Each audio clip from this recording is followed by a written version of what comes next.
And we're live on episode 33. The big 3-3. Trey.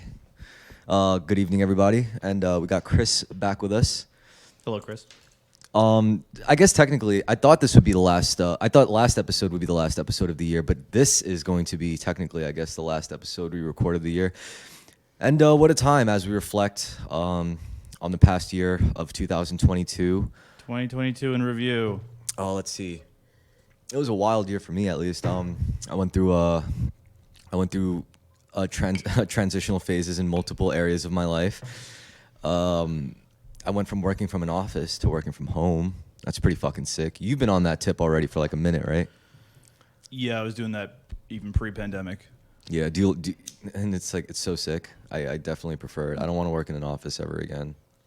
Well, I'm kind of over it a little bit. Because, I mean, like, I never really worked in a real office. Okay. Like, I worked in a very small office where, like, I've known... It's like, there's, like, you know, there's always, like, 10 of us or whatever, like, 15 of us, and, like, I know everybody. Like, I've been friends with them for a long time. So it's not like, you know, it's this office where I have to wear a suit and just say good morning to people, and you can't, you know, sexually harass your coworkers. Yeah. So, I do miss that. But, yeah, I mean, like, the best thing the pandemic did was show, like, how many jobs don't need to be done in an office. Like, people don't have to fucking commute and spend, you know, Oh my God. $100 a day just getting back and forth to work. Seriously, it is, especially if it's like you work at a place where you're just guaranteed a parking ticket at least once a week. Yeah. That's a lot of fucking money. Like, Oh, no, yeah. Oh, like, I remember the last week I worked in Red Hook. yeah. They had just put in speed cameras on 3rd Avenue. And they put it at every light. And me and Igor didn't know that. And, like, Igor was, like, speeding because that's what you would do. And, like, 2 weeks later, he got, like, 8 speeding tickets. Yeah, that happened all along 3rd Avenue. That happened to me one night along Northern Boulevard. I got like fucking in a row 4 fucking $50 parking Yeah. I was like, Jesus Christ! 3rd Like, Avenue, Ocean Parkway, I guess Northern Boulevard. there was no flash. I was like, Yep. What the fuck? They got me.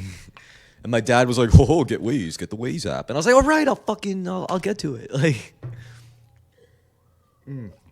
but you know, it must be a great boon for the city. I can only imagine how much they've been fucking raking in from all the speed traps. Oh, you can look it up. It's millions of dollars.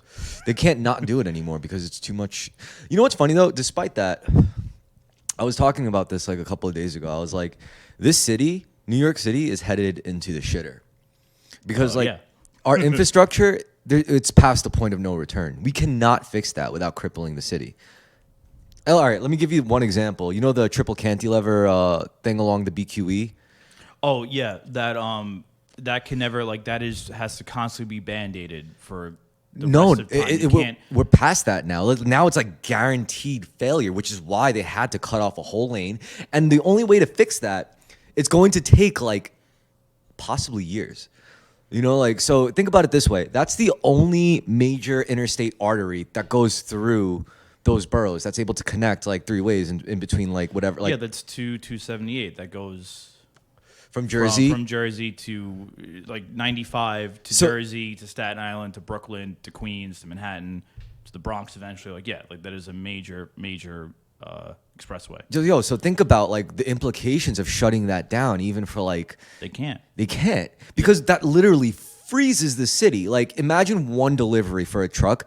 Suddenly, that one same trip will take them 2 more hours just to get around everything. That's every single delivery person or whatever shipment, and that's gonna seize up the city. Businesses are gonna go out of business. People are gonna lose jobs. People are gonna go poor. They're gonna start doing crime, and then you got Detroit. Like, We're already like kind of there. I mean, we're already doing crime. yeah, but we're still like, I guess, the financial capital of the world. But again, like, you know, once you take away like, how do you spell amenities? I guess. Amenities. Yeah, afforded by a city with like a robust infrastructure where, you know, goods are being moved all throughout, you know, every major artery in the city. But if that just shuts down, we're fucked. What are we gonna do? Like, and it's like I think about that and I'm like, you know, it's not impossible to think like a city could just completely die. Like it's happened multiple times. And look at Detroit. It was literally it was like the city of the titans of industry, you know? New York City went bankrupt in the 70s.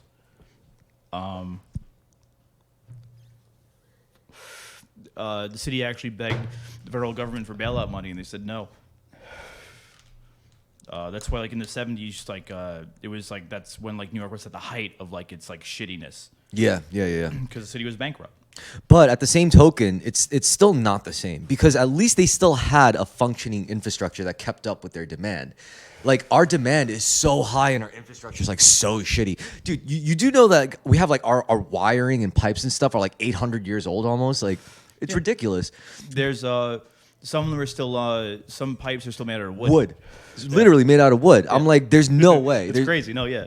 You can't fix all of that without shutting. And I literally think we've only gotten this far because of like our officials, elected officials, just kicking the can down the road. That's why there's constant construction. Because like nothing, like we can't start over and make something that will last or do something right. Like it's too late. We're constantly band-aiding everything. That is why there's always construction. Like there's construction on the Sound Expressway, like right now. Why? I have no fucking idea because it took them like they'd spent 3 or 4 years doing I don't know what, like widening the lanes. It took them 4 years, and like I don't know what they're doing now, but they're doing something else in that same spot. It's just they have to constantly do this shit. They have to constantly fix band-aid things. Yeah, this city's fucked. I just don't think because the demand it's getting higher. The need for solid infrastructure is getting higher as the same time as the infrastructure is like literally failing. So it's like it's fucked. It's a fucked situation, and we're not feeling it yet. So like no one really takes me seriously when I say it's like yo, the city's fucking doomed. But yo, it's fucking doomed. Like I think anyone who's from here knows the city's going to shit. I mean, yeah, and it's also you hear that all the time. It's like, oh, there goes the neighborhood. The city's going to shit. But really, like, I don't think it's like an exaggeration this time. I really do think like it's getting really bad. Oh no, it 100% is. I mean, New York is for either the very poor or the very rich. It's going in those two extremes. It's a good point. That's an apt description. Yeah, it's become unaffordable for us in the middle. Whatever degree of in the middle we are. Are you planning to move out of the city anytime soon? I never wanted to, but I mean, you might not have a choice. Yeah. Yeah. Sad state of affairs. But like I will say this much. I'm like the people who live in Brooklyn and who are like constantly struggling to go from place to place in Brooklyn. I'm like, you guys are so stupid because they'll also be the first ones to say like, no, I would never live in Staten Island. Ha ha, you live in Staten Island. I'm like, you could say God, what I could park. I could park in a minute. I can have you can't buy a house anymore, but I could buy a drive. house with a backyard. I could rent an apartment without roommates. Like I don't have to fucking move my car from each side of the street depending on what day it is. So stupid. I'm like, you guys are. I don't even want to argue with that because I like have to pay for parking in most places. I don't have to. Yeah, I don't have to get up at like 9 a.m. on a Saturday just so I don't to move my car to the other side of the street. It's definitely Because fun. my streets are so filthy, someone has to come by and clean them. And then I don't have to delude myself and think, oh, I don't need a car. Who needs a car? Haha, transit's so good here. Like, and you could park illegally because we don't really have a lot of what do you call it? Those cops that write you parking tickets. meter maids. Yeah, we don't really have those. Yeah, that's So right. you can kind of break the law a little bit more. It's great. Yeah. So it's like, yeah, I think people who shit on Staten Island are just kind of dumb. I mean, I mean, Let them keep doing it. Let them keep doing it. yeah, I don't could see like not wanting to hang out here compared to other places, but like it's good real estate to live. Like I mean, like, where else, up until recently, like, where else, like, could you live in New York City and, buy a house with a backyard, a front yard, be able to park your car right outside your house every day without worrying about it, have a driveway. Like, this is the only place in New York City where you could really do that. And it's also kind of pathetic. It's like, oh no, they want to stay there so they could be closer to. It's like basically you're just riding the coattails of people that have like more money and more, more in tune and more opportunities to like really exploit like New York City's culture and nightlife. It's like, oh yeah, if I stay around these people, it's like social climbing reasons, to like want to live in a place like Brooklyn because the standard of living is shit. It's like it sucks out there. Like yeah, it depends. It depends on the neighborhoods. Like people like hipsters who move to like Bushwick so we can gentrify that. Like they're stupid. That's dumb. yeah. Like that's exactly what you're describing. But like Yeah, like there's a lot of my friends. So it's like I'm basically just shitting on like most of my friends in the city, but it's true. Bushwick's Like, so fucking far too. Like Jesus, I hate Bushwick. But no, but like places like I still like Bay Ridge. I lived there when I was like very young, and like in Bay Ridge, like it's not like that. Everyone's on top of each other, but like you still like. yeah, there's actual houses and shit. There's fucking Yeah. mansions in like the south end of Brooklyn. There's It's weird. churches, there's schools, there's bars, there's restaurants, there's delis, like and everything's right there, and like it's. There's white people. Well, it's a lot of brown people now. And Chinese it's not, people. It's not. Yes, it's not. It's not very. It's not as Italian and Irish as it used to be. Yep, there goes the neighborhood. No more good pizza. That's not true. You ever see one time I saw this freaky ass place. It was like an Irish pizzeria. What? Yeah, like it was literally like there was like a shamrock in front and stuff. It was like Oh, well, they're just kissing ass. it was called Lucky's Pizzeria or some shit. Right, that's weird. Where was it? It was somewhere in Brooklyn. I'll try to find a picture, I but don't like that at all. they got like corned beef and cabbage slices. You're like, oh, fuck it, maybe. Right. I wouldn't get their pizza then. No, I was kidding. I totally made that up, but Yeah, I was like, I'd never like. I don't think I've ever heard of that. I don't think I would. No, thank you. All right, so to business. I finally just watched all of Miller's Crossing. That was your first time watching it too, right? Yes. I think I watched it when I was really young because my dad liked it, and he told me to watch it when I was a kid, and I watched it, but I was just too young. I didn't really remember it. Yeah. So like this is the first time I actually watched it and got to enjoy it and appreciate it. Yeah, it was a sick film. I really liked it. It was definitely a dude's rock movie as fuck. It was I like it's what's his name? Tom Regan. Yeah. That character is just like fucking like you want to be him. Like he's got an answer for everything. I think it's less like I want to be him. It's more so like, oh fuck. Like if you're ever in that position that he's in where you're just like, you're not really on top, but you're not on the bottom. You're just kind of stuck in between powers and you're literally just trying to like it's smart. You want to be him. You want to be that guy. You want to be the guy behind the guy whispering in his ear. That's true too. And that's how it's how he controls things. Yeah. If he didn't do what he did, Leo would have lost power. Yeah. We would have lost the city. Yeah. It's true. And I think that's definitely it is kind of that exemplary element of that law of power. Like the most powerful guy isn't the king. It's the king's right hand man. Mm-hmm. And I could see some truth to that. I mean, like fuck, like in the context of my job and my work arrangement with my boss, it's like he's like a pretty well known figure, at least in some circles, in a lot of like circles with rich people, and like he's got notoriety. And I don't envy that. Like, yeah, he's the man in the operation, but still, like, the shit that he probably has to deal with, it's like, fuck that. Being on, like, newspapers and shit, and, like... Yeah, you're the face of everything. Yeah, like, being, like, the subject of smear articles. It's like... Well, everything you, like, everything you do or you want to do, Scrutinized. like, is scrutinized. Yeah. Like, has to be done in the public eye. Yeah, that was a Leo's position, whereas me, I'm just like, I was always there, but the newspapers don't know who the fuck I am. Exactly. Yeah. I was thinking Where's about... my arc? Yeah, I was thinking about doing some work on the side too with Igor to handle some of his bidding. I haven't spoken to him in a while. I just spoke to him like I randomly. Let's talk about that later. Okay. Well, because I want to talk about that, but yeah, later. All right, no problem. But aside from that, like I guess vaguely staying on topic, I'm noticing people moving to Jersey. I guess that's just what you do, when you want to settle down. You meet a girl. You get really close, and then you're just like, I guess we should get a house. And then you can't afford one here, so you go to fucking New Jersey, put a mortgage down, pay taxes until you die. Well, yeah, I mean, such is life. I don't know. That's what it is. I don't think that life is for me. That's they move somewhere else because that's life here. No, I was just thinking, like, as far as like life goes, like I don't think because all right, I looked at my history and all the progress I make in life, right? I realized I've made the most progress when there wasn't a girl in the picture.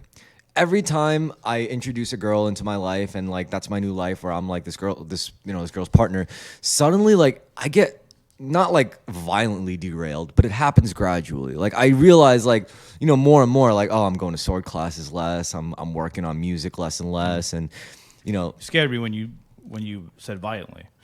No. I'm glad you recovered. No. I'm just saying. Well, yeah, because now you have like another it's like I wouldn't say hobby, but like it's something you have to focus on, something you have to work on. Like you Yeah, now but have a relationship, so like it just and also like I don't know, people who like I think like when you get married and like you settle down and have kids, like that's you're like no longer like you're no longer like running your life, or that's not like the end goal is to it's not about you anymore. Like now you're like kind of agreeing to put all your effort and energy into uh, taking care of other people, making sure they go further than you did in life. yes.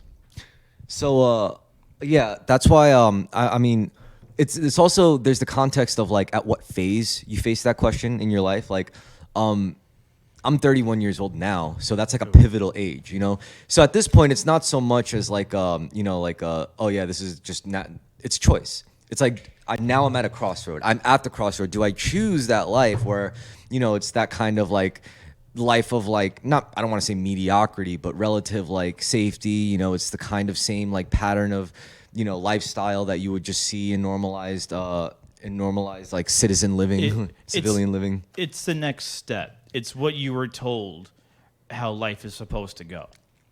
Or what if instead of doing that, I'll just stay single, start see women if they come around and keep working on my music, keep building the podcast brand, get better, hone my technique, in terms of media production, improve workflow, optimization. Because if I got into a relationship now, I wouldn't be able to do that. Like, I wouldn't be able to spend as much time on that now. But so if I get this out of the way now, see just how far I can go with nobody there to distract me. Mm-hmm. And then after I'm done with that, then, because like... You want to realize fully you. You want to, like, you think you have work to do on you. Yes. Yeah. And once you, like, are who you feel like you should be, that's when, like, you're like, okay, like, now I can... Yeah, but it's like I didn't realize that in the past. Like I didn't realize how like that didn't really matter to me as much as it does now. Because like there was a couple of instances like after I broke up with my most recent ex, like I was like there could have been points where I could have easily fallen into another relationship. Mm-hmm. But sometimes like half and half circumstance, half of it's like my own conscious decision to like just stop putting in effort in certain places. I'm like I see it now where it's like it happens. It happens when I, like for example, like I would start seeing someone, then if like usually like I remember back then, if I started seeing a girl, it's like that was it. I will go all in and I would do everything I could to make that person happy because I cared about them. Mm. Now it's like not just with girls, but with like people too. It's like if they do the slightest thing to annoy me, like it's like I'm not above just fucking dropping them. But I thought about that too, like to make sure like it's because that's a slippery slope to like I guess like complete isolation, but.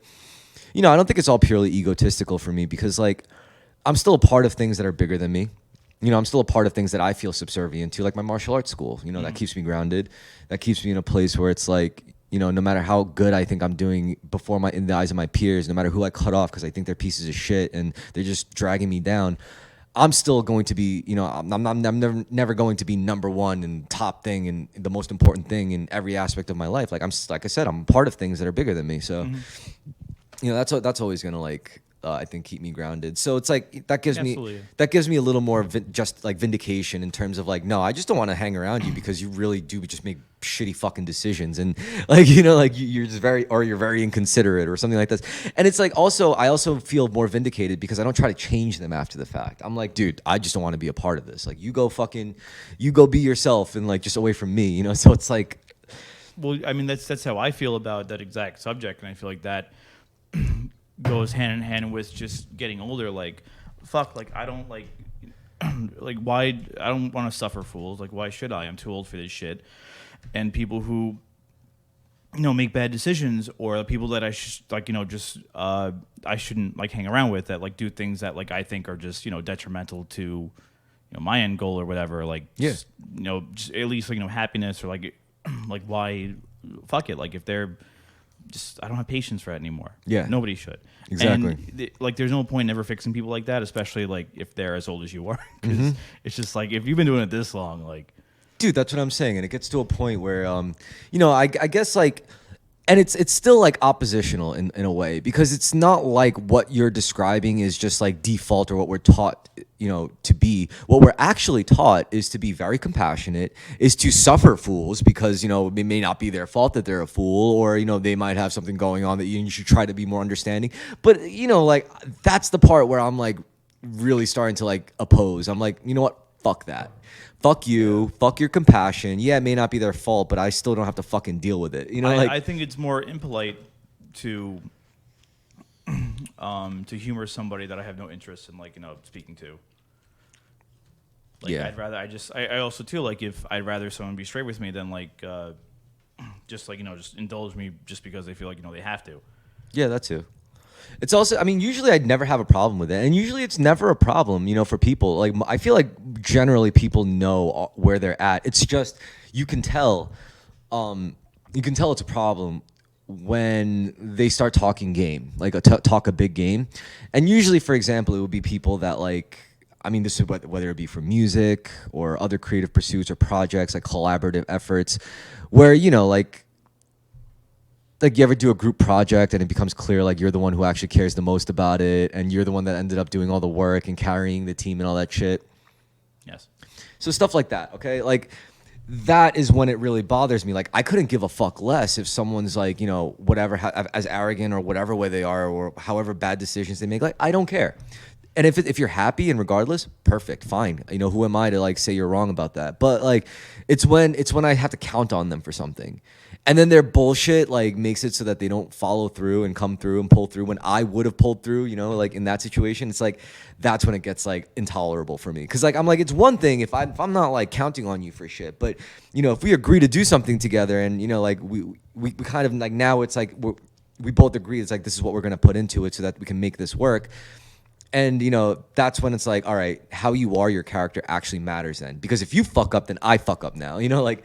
Yeah, well, I can, like, I also, like, I don't like anyone, like, I'm friends with or associated with or anything like that. Like, I know, how to, I know how far to keep people, maybe not, like, how far to keep people, like, I know, like, on what level, like, I can trust them. Like or how responsible they can be, how reliable they are. Yes. So like I know, like, if I end up relying on somebody that I know, or in the past I like to myself, I know I'm like I wouldn't count on this person for this, and I do that and they don't come through, then that's my fault. But if you know somebody and you're questioning whether they're reliable or not, like, and if they fail on you, then that's kind of your fault. You should. Okay, so I say this, right? You're absolutely right. And I totally agree, but I will add a layer of nuance here, right? Nuance me up. So when it comes to stuff that you have to like fucking rely on people for, right? It's one thing if it's like something that's just very practical, very tangible. Like if it's our job, if you're my coworker and it's like you're counting on me to do my fucking job so that you could do your fucking job. That's all very clear cut, and it's like we both have that equal stake in it, materially anyway. But then, that's just what we do for work. That's just what we do to like survive. That's not what makes us really get up every day in the morning. We don't live to work. We live to do, we live to self-actualize, to do what we love to do. We work to live. To do what we love to do. All right. Yeah. So point being, like, what I'm saying is there's a difference between having to count on someone for like that, like your very survival, your basic needs. But then it's completely different when you have to deal with like the passion stuff, like the art and the creativity. Because like, yeah, you could say, that doesn't take as much of a priority as like, survival and working for a living and relying on people to do their job so you could do yours. But we're talking about like passion. We're talking about this is your reason for living. Yeah, once you get the survival stuff, it's like, then what? If you don't have a passion, then you're gonna be fucking miserable regardless. You're gonna just be going through the motions in life. So it's like, once you've established that, you still have to, follow your dreams. And here's the thing about being an artist, right? It's not like the bigger your scale of creativity is, the more you're gonna have to also work with other people. And like, that's a different thing, right? It's not like, everyone could say they care about music. Everyone could say music is the most important thing in my life, right? And it could be true for them in very different ways. So if I work with another musician and we both are here saying like, yeah, I care about music, it's the most important thing in my life.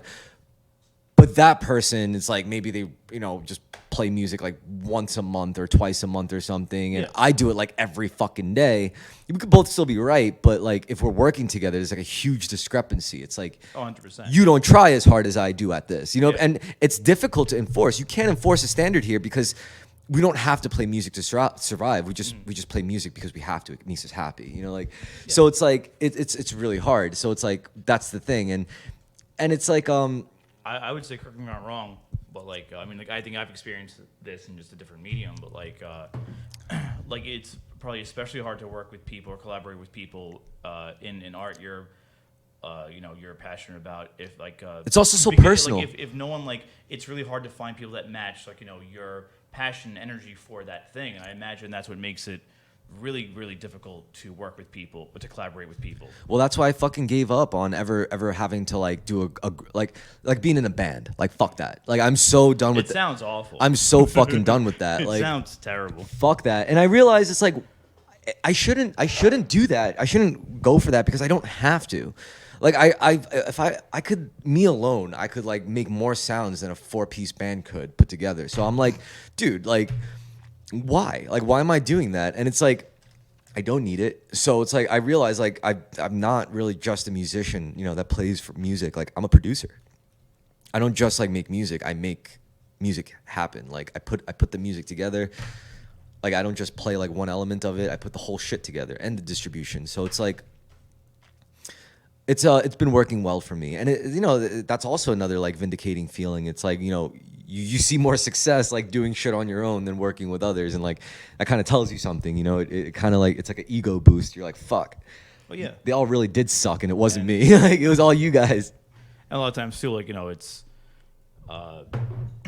it won't be done right unless like you do it. So I feel like having that level of control.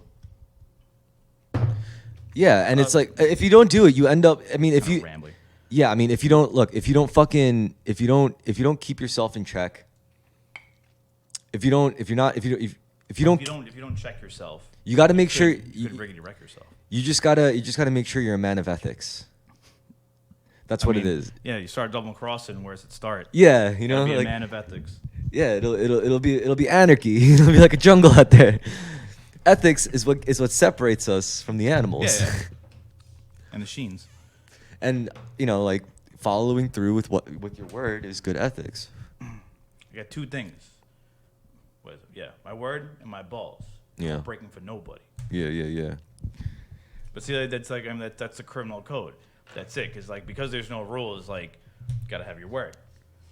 I was also saying like that's why I like working for criminals because no, I mean it's nice because I feel like a criminal boss values your loyalty more than like a non-criminal boss, because a criminal boss is used to surrounding themselves with people that they can't trust for anything.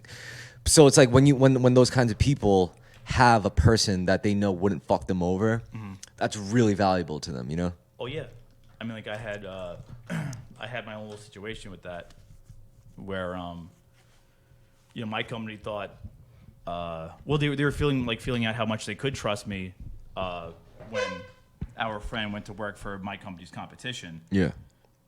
So like they tried to fuck with me a little bit, because I ended up like for like a week or two, like I would have to like talk to them like three people, like all three of my bosses, like every day, to convince them that like I'm not Fucking you over. Yeah.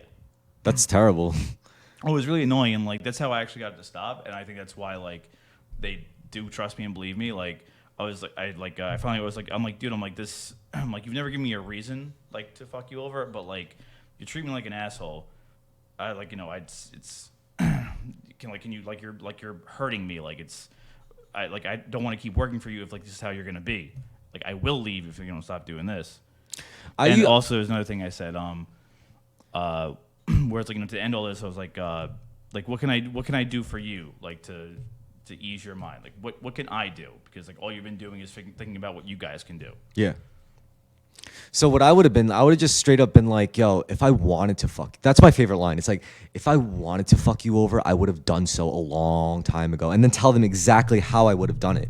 Like, this is exactly how I would have done it. And if I wanted to do that, I would have done it a long time ago. And it shouldn't be a secret to you either. This is a big gaping hole in your security. I thought you were aware of it, but it appears that I guess I think better than you. I don't fucking know. But Well, that was another thing actually, because like they had only found out like months later. It wasn't like they like knew like he went right to the competition. So it was like I'm like, this happened months ago. Like I haven't done it yet. Yeah. Why would I start doing it now? Oh well, okay. That's what you're talking about. That whole situation. All right, that's Yeah. that's a little. All right, that's a little complicated because there's multiple dimensions to that. You know, it's What I'm like talking about, not really. what? Like what I'm like situation I'm talking about. My Yeah, because it's kind of there's a personal end to it. You know, with like people who know each other. And well, yeah. But I'm talking about my like you just. I just feel like for the sake of this conversation, I don't have to like explain everything. oh no, for sure. Yeah. No, Yeah. I totally get. That's Well, why. no, and I'm also talking about like my like these are people like I've known them for at least like 6 years at that point. Yeah. I thought they were, for a second, at first, I thought they were just being like paranoid douchebags, but there is No, like, they yeah, have yeah. legit concern. Yeah. Because I know a lot. Yeah, I there you know go. a lot of shit. Yeah. They could just make you sign an NDA. No, they can't, which is great because I know they can't. Why? So like I was saying, like how I was like, how can I put your mind at ease? They were like, would you mind signing an NDA? I'm like, not at all. I'll sign an NDA. Because I can't sign an NDA because I don't work for them. Oh, you're your own contractor. That's right. Because of the system they set up where I have my own company and they pay my company, so Yeah, I'm not an employee, yeah. I can't sign an NDA That's because like I don't work for them. I noticed that's such a And cheap. that's why I've never signed an NDA because they went and I'm sure they went and spoke to their lawyer and they were like, no, you can't. Yeah, that's that's their own fault. That's such a cheapskate move as an employer. Like a lot of like I feel like Oh, that. I've been working with them for 10 years. It'd Yeah, be I feel lovely like- if I had insurance, I had a retirement plan from them. It'd be Yeah. nice. Yeah, but no, they'd rather be like the fucking. But you know what? On some level, there are perks to have this kind of arrangement too. You know, like I like being a business owner. I'm not gonna lie, like it's pretty clutch. They're very nice to me at the bank. Very nice to me at the bank. They give me priority every time I call in. nice. I get access to like Uber Business, like fucking Amazon Business. That's there's some perks to that. Having a business bank account. Oh yeah, they take it like if you walk in, there's a line. If you like say loudly, like if they like the greeter or whatever is like, what do you need to do? Or just flash your business credit card. I'm Yeah. I'm a business owner. Yeah. Like, oh, okay. I'm here to speak to a representative for like a business owner. I've gone to like pull out money like the day before New Year's Eve, and they're like, because banks typically don't have cash at the end of the year because people pull money out of their like business accounts, so they pay less taxes. Yeah, exactly. Yeah. So it's a There's thing I think I've heard before. like So I said, I was there once, and they were like, "We don't have any money," and I was like, I was fucking with them. My assistant called ahead and asked and said like, "Yes, be here at 2:00. I'm here at 2:00. You have money for me?" They're like, "Well, it's gonna be in 50s." I'm like, "I don't care. It's fine." And they went and counted it, and then the lady at the counter, I just spoke to her for like 10 minutes. Okay. She asked me, she's like, "Where are you taking your family?" And I was like, "What?" Like, I don't have a family. I'm just a young entrepreneur. So yeah, I mean, it's like I feel like when you do get a business bank account, that's just completely that you have full control over it. A lot of doors magically open up to you Yes. in society that I didn't know existed. You know, it's like really weird. For example, because I have a business bank account, I could get deals worked out with like wholesalers, manufacturers. Yeah, You you know, have to pay like tax if it's business to business. yeah. So I could order goods straight from manufacturers, which is always nice. I could like that. I could email sales representatives and they'll actually like take me seriously. You know, like I could. So shit like that. That's also awesome. Another thing is like down the line, if I had like an idea or something that would require me to be a business owner, at least I already have it under my belt. Well, you know how to set it up, but like, I mean, like just like to be self-employed under your own business license and like having an actual business, they're different. What do you mean? What do you mean? I just mean say like I wanted to open up a storefront or something for whatever. Yes, like I was saying before, like I know who to contact. Exactly. I know, Yeah. I know where to buy shit from. Yeah, and so it's like And I know how to find out. Like you just ask. You call companies like that and you just ask. yeah, or if I wanted to render any kind of sales of a service or something, it's like, and if I wanted to like collect payment or commission from any stranger for whatever thing I do, at least it's going into a business account and not like a fucking, you know, like I have an avenue for actual revenue. Like, Yeah. so, but the caveat is like, you know, you can only sustain being a business owner if you have revenue, if you have money going in, because there's gas, you know, there's fuel costs to owning a business, right? You got to pay. Well, first of all, every business bank account, you have to pay a fee every month. There's maintenance costs. You can't subvert that, no matter how much money you have. But the amount's not. There's like $15 a month. Actually, I did talk it out with them once. 'Cause I was like, how can I get rid of this? Like, get rid of this fee. Actually, I think it was on my personal account, whatever. But they were like, I was like, what if? Because like they had a thing where it's like minimum balance. If you get direct deposit, you know, you don't have to pay a minimum. I'm like, what if? I'm like, I have a business account. I'm like, what if I set up a direct deposit to myself, to my personal account, to avoid paying your fee, and the cost of having that set up is much higher than the fee. Oh, so that wasn't a solution. I'm sorry. No, so okay, well, it wasn't worth it then. But okay, I get that. What I'm saying is the fee's not a big deal. Yeah, it's $15 a month. Like, it's not that much. You pay less percentage in taxes that get taken out at the end of the year. Mm-hmm. You can write off a lot of legitimate things. Mm-hmm. I only write off legitimate things like for tax purposes. Do you still file your own shit, or do you? No, I have an accountant. Yeah, me too. You know, you use my accountant, don't Do you? you go to Elder? Yes. Oh shit. What? Like, yeah. They're good. They're pretty good. Well, I mean, it's not that they're slow. They're really slow, but they take care of me. You know, they're not like, they don't leave me in the dark No, ever. fan. You ever actually meet Eldar? I went to the office. I never met Elder himself. I just met his goons. What's You his know, name? like Raphael and What's the other one? I forgot what the other one. The one I met. Yeah, whatever. Yeah. I met his two guys. Yeah. I met Eldar. He's a nice guy. He's him and my coworker have known each other. Like they went to like yeshiva school together. They knew each other forever. So he's a good dude.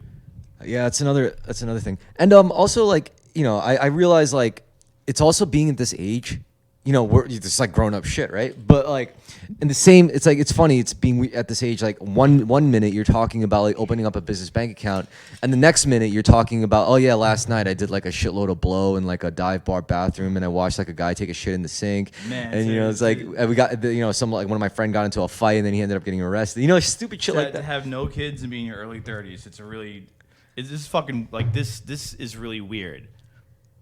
Like this exact stage in it is weird. My life, it's your very life, weird. It's weird because I'm like, I know it's the same for you, but like my parents got married and had me when Young. they were like 21. Yeah. Most people most people in my family, like, you know, uncles, aunts, grandparents, whatever, like none of them have ever been single, no kids, like in their 30s. Because they're not smart like us. I'm not. I already. They do all have houses. And stuff. I was gonna say, but all right, that was back then though. That was a different time. I know. We could do what we're doing and still get a house if it was like the. We would have had a lot more if we were doing what we were doing. Like, actually, what's funny, my boss was telling me, he bought a house when he was, because it would have been like 1990, like 9, or it was before the first housing market crash. In 08. In 08, yeah. He bought a house with no credit, no money down. Like he rented it out, and which is like an income level for him. You know what's even, you want to hear, do that then? You want to hear something whacked? Back in those days before like pre-08, no credit, no money down, no problem. I You were remember those commercials.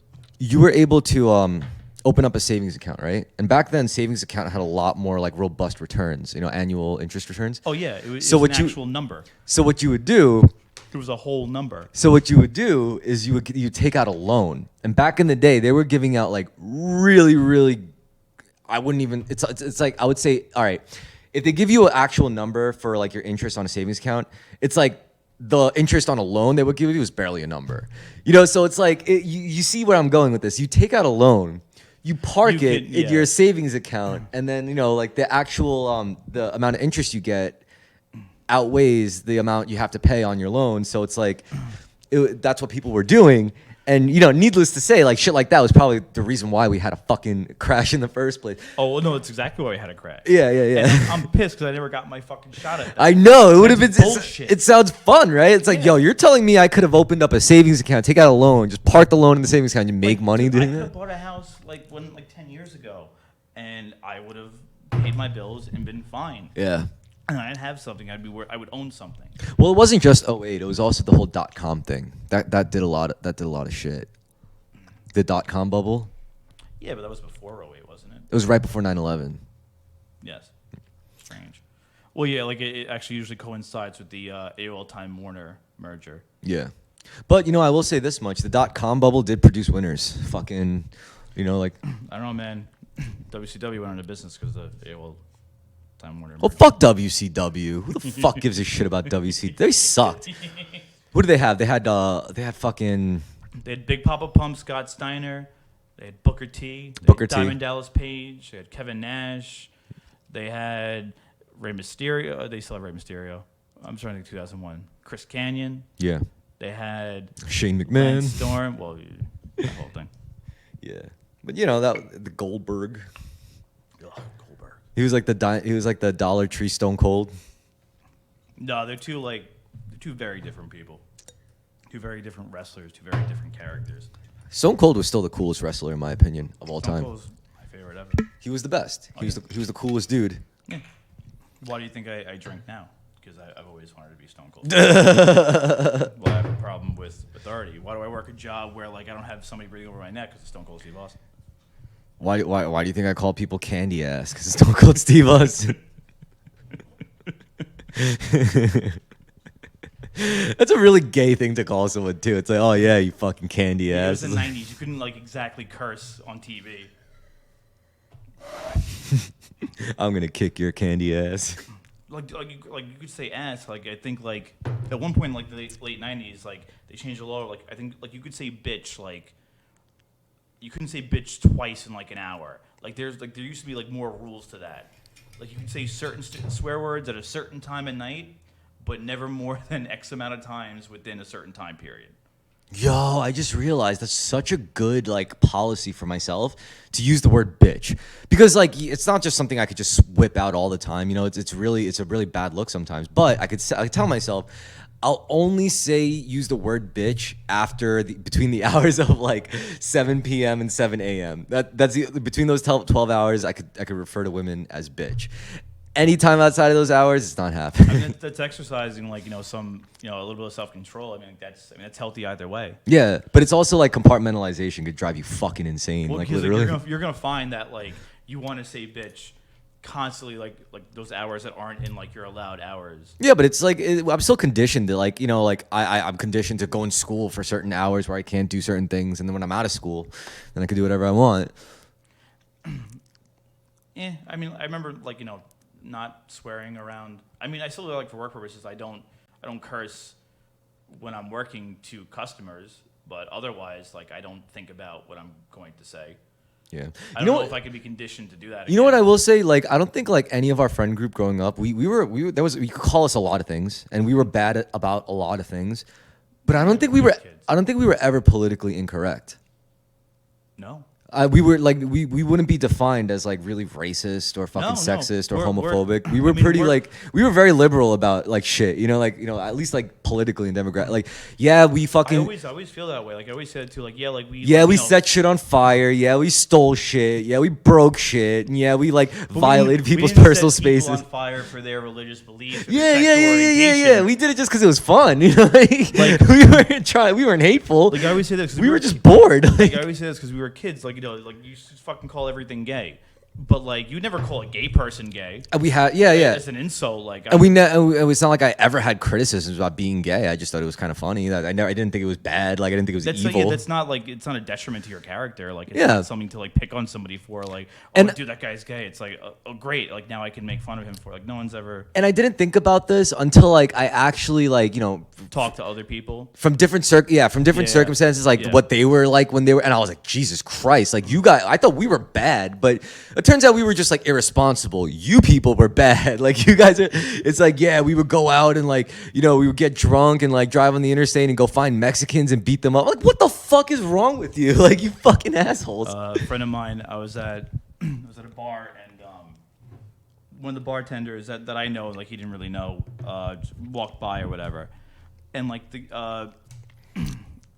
the I know him, he's cool, but I know why he my friend noticed him, because my friend was you know him? I'm like, yeah, it's the bartender here. I like him. He's cool. And he's like, there's something about him. I'm like, what? I don't know. He's like, it's like the way, like I don't know, there's something like off about him, the way he walks, whatever. So like now, got too much melanin in him or something. it's like there's something about the way like he walks. So like this dude, the bartender, is black and gay. Yeah. So I know exactly why he's saying that. I'm like, that's so like he was like, yeah, there's something like off about him. I'm like, oh, like he's gay. He's like, yeah, I figured that. It's like why the fuck like would you like you would like look at somebody and like go like something weird about them. Like they got to be like one of these like who thinks that way. You know what okay, you know like, what? It wasn't like, oh, I don't like him. It was just like, oh, yeah, like there's something off about him. Yeah. Like, oh, he's a puff. That's not in my norm. Like, it's like, what? But I will also say this: I think one thing that did define us back then was that we had like oppositional defiance disorder. So it's basically you're dealing with the type of person where if you tell them, don't stay out late, don't go drinking, don't go write graffiti, don't go robbing from stores, don't go don't go smoking weed, don't do drugs. We're gonna fucking did it because we were those kids. We weren't hateful, but we had a problem that's called being. Kids. No, but we took it to another level. Like we literally did shit just specifically because we were told not to do it, right? Yeah, so then. I know. All right. So that was a different climate, right? They would just tell us not to do normal, but you would notice it more in the modern context when it's like we live in now like a climate where it's like never say these words, don't call people this, don't make these kinds of jokes. Now I know we were like that because all right, see now we're actually in this and it's like it's like. Now I know that was a part of us. Like, if you're gonna tell me not to say that word just for the sake of never fucking saying it, I'm gonna fucking say it. Like, I'm gonna say the word.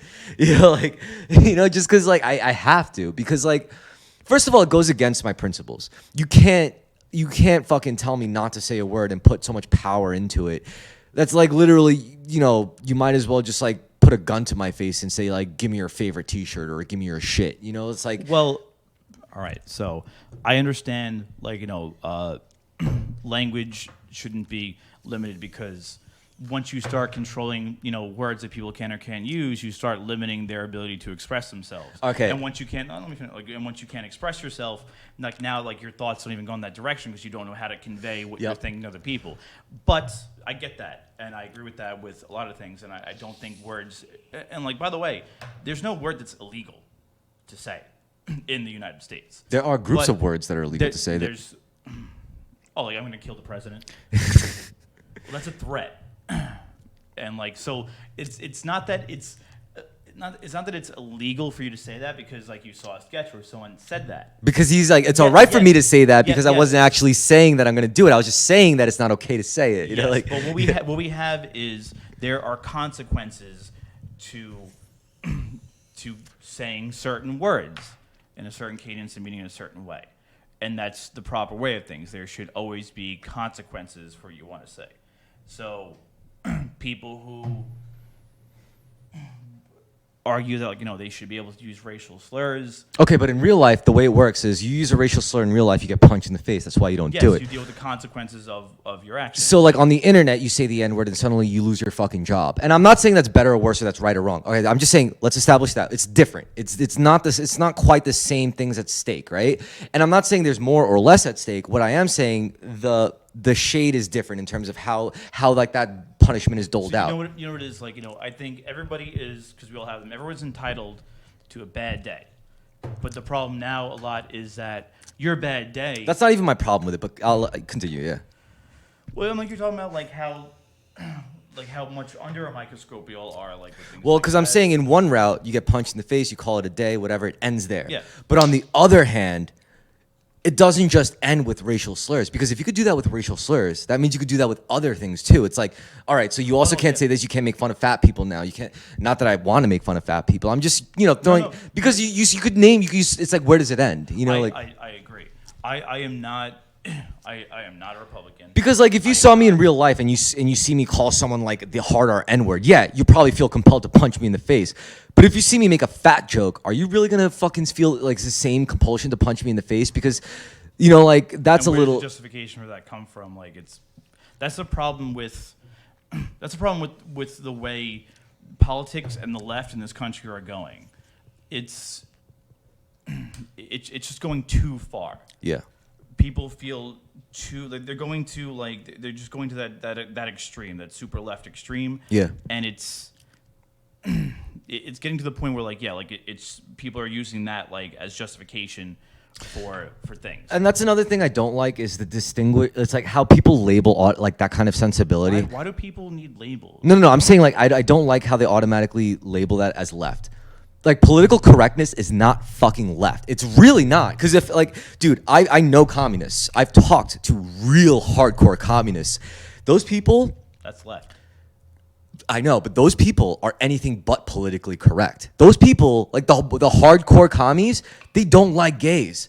That's not materially beneficial to your society. They don't fucking like trans people. That's not materially beneficial. That's all just like vain shit that disrupts like, you know, like proletariat fucking sensibilities and like the actual things about what matters. Like they view these things as like capital. What does that matter to them? As long as you work, like what does it matter what your orientation is? Because hardcore communism, like literally reduces things to its most material value, right? Like other things can be exploited, like ideological things can be exploited, but materially, you cannot argue that that poor person isn't suffering because they're poor or that person isn't whatever.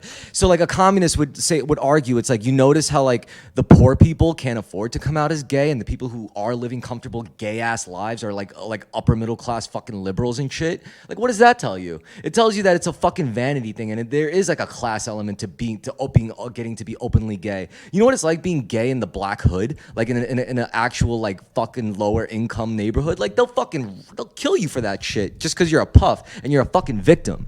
You know, and like you're easily victimized because it's all survival mode out there because the circumstances of economic class like struggle, and like shit like that, you know. So it's like if you really go far enough left, it's going to get really hostile for like these fucking like liberal fairies, you know. Like it's not what they think. So that's why I don't like calling it left, because it's not left. That's just what you're talking about is really liberalism, and liberalism is not leftism. Liberalism is something completely different. It's commies hate liberalism because it's a byproduct of. No. What are you talking about? No. In American politics. I know, but American politics is like so. No. Like the most extreme. If you were go, Americans hate communists. Yes, well, because communism is different from socialism. If you were in American politics, the furthest left. Even socialism is more left than liberalism. No. Yes, the furthest left you can go is socialism. Yes. That is what left-leaning is. Yes. In American politics. And the furthest you can go right is like fascism. Okay. So communism is a form of socialism, but like communism is maybe a little bit more in the middle, but like they don't hate liberals. Like communism is at its core in American politics liberal because communists fucking hate liberalism. Do you know what liberalism? They are liberal. Dude, liberalism isn't. Liberalism is a direct byproduct of literal hyper-capitalism. You can. All right, so let me tell you something. Here's the thing. Like, what? Liberalism is a byproduct of capitalism. No. Yes.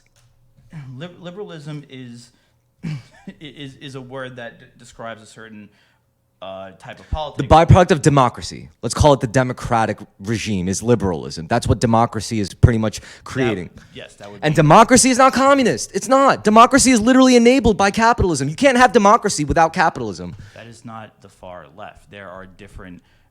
There's different steps, and like it's ever expanding. There is an extreme right and extreme left. Yeah. And Democrats and Republicans are like here, like they're center left. Yes. Yes. No, Democrats are center left, Republicans are center right. Like they don't go that far. Okay, all I'm saying is actually because like all right. So let me tell you the real defining difference. So you know what the real difference between the center left and the actual far left is? The real difference. Yeah. One side read the books, the other side didn't. The far left reads the text. They read the books. They educate themselves. That's why they're far left, because they know they've elevated their thinking enough to a point through like established like canon. Holy shit, like it's that bad. Whereas the center left is like, yeah, you know, I just want everyone to have their fair share, and I don't want, without really knowing the deeper implications of why it even got to that in the first place. Center left people, liberals, are just like really just fucking retarded leftists that make actual leftists look really bad. Well, they're all. See, that's the thing. Like, you think real leftists care for Obama, for Biden? No, real leftists look at guys like that. It's like, you're no better. You're a fucking war hawk. You're a piece of shit. You're a fucking hyper capitalist puppet. That's a real leftist. That's why I hate calling those people the left. They're not the left. Okay. They're just idiots. I understand. You know, like they're not understand. leftists. I understand. I'm just like describe like I'm using that word to describe like where they are on the scale. Yeah, and I was just explaining like why I hate like how the left wants this, the left. You're not talking about the left. What you're talking about are people far lesser than the left, way less formidable. You're talking about consumers. Because think about, all right, let me give you a good example. Here's what leftists will say. Leftists will say like like a lot of shit like fashion and stuff is way too much excess. It's just creating so many more oppressive dynamics in terms of like, you know, class oppression and shit like that through cultural means, which is extra insidious, right? So like, you know, if you're a gay person, it's the haves and have-nots. exactly. So if you're gay, like how gay can you really feel if like you can't go out and buy the clothes that express your gayness and shit? Okay, well, I mean but that's like, you know, that's what I'll say. Where like people who are afraid of the word socialism, Yeah. or are afraid of the idea of like socialist policies or socialist programs, like in our government, whatever. Like it's like they're afraid of that word because they don't understand what it really means, and like nobody gets like so. Like if Bernie Sanders became president, right? Yeah, he was but left, you know, yes, like let's say he actually became president. Yeah. There's people who have been afraid, like, oh, like he's gonna make us a socialist country. It's like, no, it's like the United States of America could never ever be a socialist country because capitalism is just ingrained in the way everything works. Yeah. It's not fucking possible. yeah. It's not. We can like have more socialist policies where we pay more we pay some money in taxes for various programs, like, you know, whether it's healthcare, whether it's Or retirement, or whatever another the fuck. universal basic income. Yes, Another. yes, but that's in actually that's what socialism is in America. But when people hear it, they think like, oh, like we're gonna like there'll be no more like private business. It's like, no, like that's fucking insane. That'll never happen. It's not possible. It would look more like universal basic income, to be honest. That's probably how they would do it at first.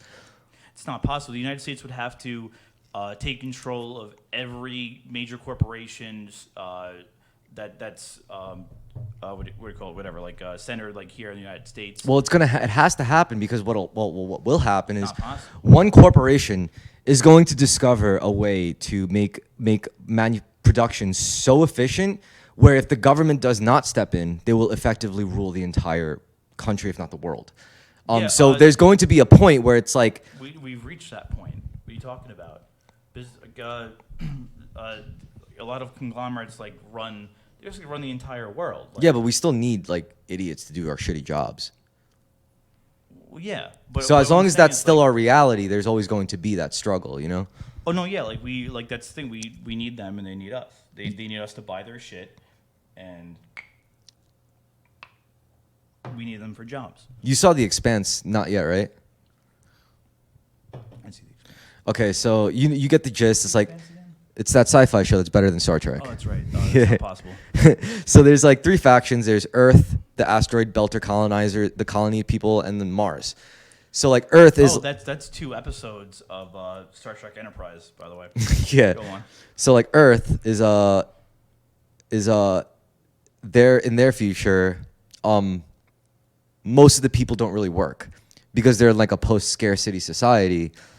So It's like Star Trek, where like. but there's still struggle because like yeah, most people don't work, but at the same time they're not doing anything with themselves. So you got people who like want to be doctors, but they're on like a list, and because like they have to like It's fucking awesome. yeah, they have to literally wait just so that they could fucking Why can't we do that? Like, why can't I just like sign up for a couple of jobs? I like when I'm a kid, like Yeah. my parents would just sign me up for a couple of jobs, and like whatever like works out like time wise, like that's what I end up doing. That would have been fucking awesome. But the problem is the demand is so high because there's so many people. Who the fuck wants to be a doctor?